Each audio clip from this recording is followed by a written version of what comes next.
We turn now to Eminem. Note my use of the evals, the National Party and the High Court in Wellington. As hip-hop trios go, not exactly Run DMC, but they have all found themselves at the centre of a copyright case so unusual it has gained pretty big international attention.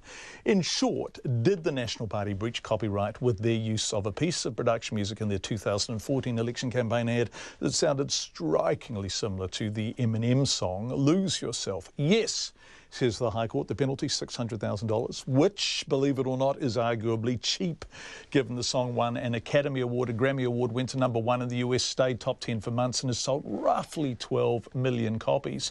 But National argued they bought the production music in good faith, believing they were entitled to use it. Yes, and more importantly, no, said the High Court. Joel Martin is Eminem's publisher. A short time ago, I asked him what he made of the High Court's decision. We're still reading it. You know, it's over 132 pages. We got it about an hour ago, and it's quite a detailed decision and an opinion by the judge. And frankly, we weren't expecting that much detail. I don't know what we were expecting, but she was quite thorough in her opinion. And some things that we're reading that came out were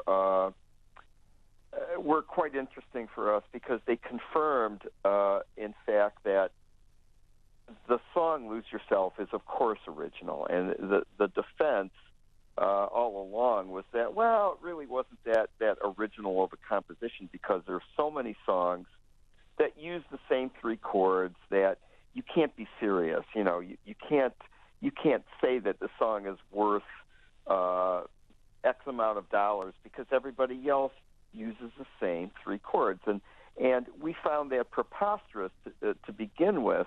But what was amazing as we're reading this now is she takes note of the fact that in the trial it was disclosed that they actually used "Lose Yourself" in the first place to cut the commercial to, and we did not know that. And the idea that they claimed that there was no intention to be able to copy "Lose Yourself" is just absurd because they did use "Lose Yourself." And then they removed it, and then they sought a sound-alike because they knew that we would not be licensing this song to them for a political purpose. And that's kind of validated our whole position here. So she really got it right. For us, you know, aside from the damages and the award, which we're happy about, that was our main goal, to be able to show that we're not going to roll over for anybody at this point with respect to a claim that this is not an original work.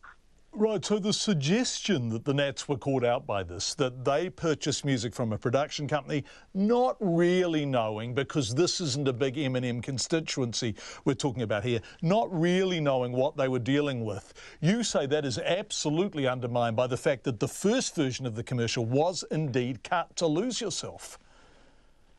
Well, that's what I mean. That's what we didn't see in the United States. We have a system where we can find these things out in discovery, but your system there is a little bit different. We don't take depositions. There's interrogatories that you have, but until we got to trial, we never understood that.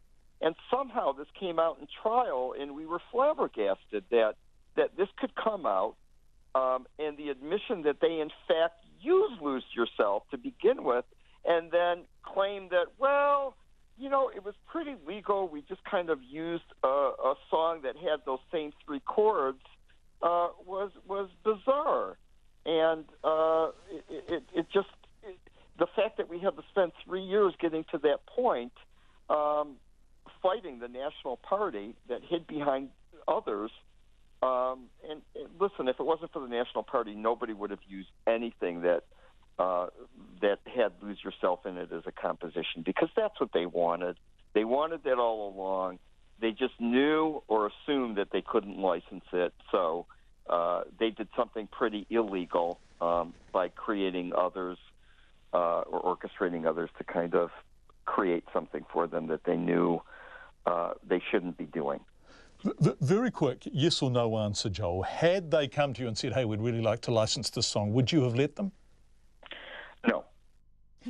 Joel Martin, who is the publisher, representative of the publishers of the song Lose Yourself. Interestingly, Chrysler did use Lose Yourself in a Super Bowl commercial. I think just one or two plays. They paid $3 million for the rights. So Eminem doesn't come cheap. We're going to talk about copyright and the law involved with an expert later in the program who also sings the song. It's delightful.